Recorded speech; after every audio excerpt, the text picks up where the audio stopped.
January 2012, Facebook ran a psychological experiment on 689,003 of its users. For 1 week, the company's data scientists manipulated the emotional valence of what those users saw in their feeds, systematically increasing or decreasing the proportion of content classified as positive or negative.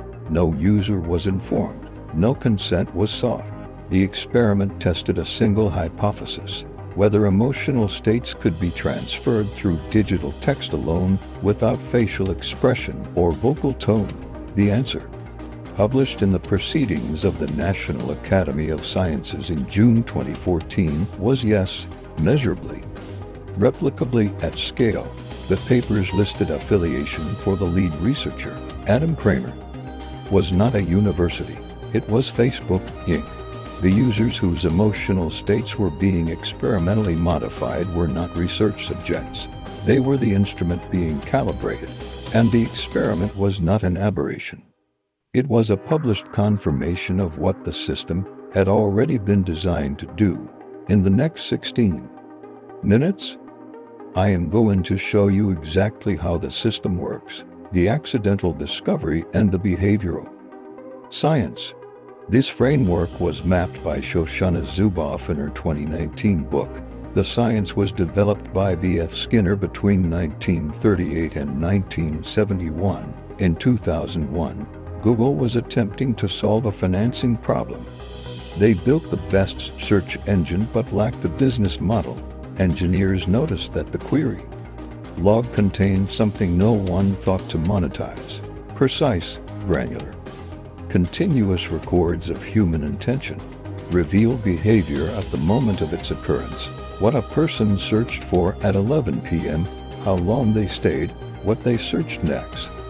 Google's engineers understood this behavioral surplus was more predictive of future behavior than any other signal available.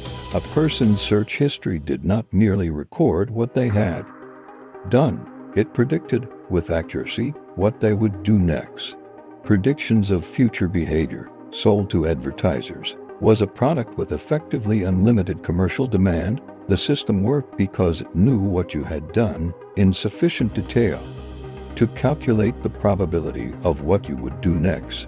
The advertisement that appears precisely at the moment you were already considering the purchase, not coincidentally, but by prediction. Phase 2 is more significant. B.F. Skinner and Harvard described the architecture of behavioral control with precision in 1938.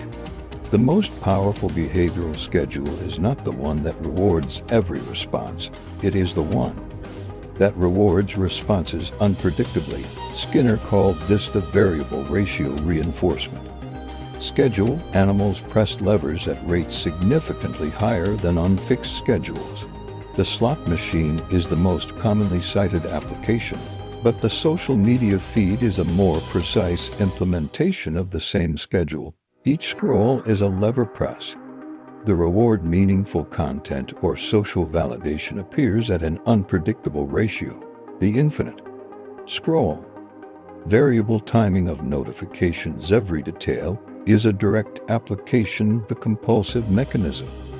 Skinner documented picking up the device not because you decided to, but because your hand was already moving. This is operant conditioning.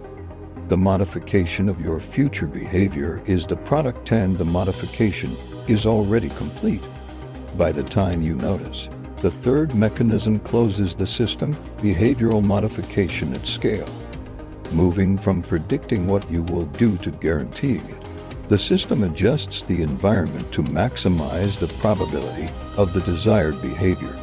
The user does not need to be convinced. Environmental modification requires only the subject's presence, power that does not need to constrain you because it has already shaped your environment. The behavior they paid for was yours. Whether what you did next was what they paid for is no longer a philosophical question.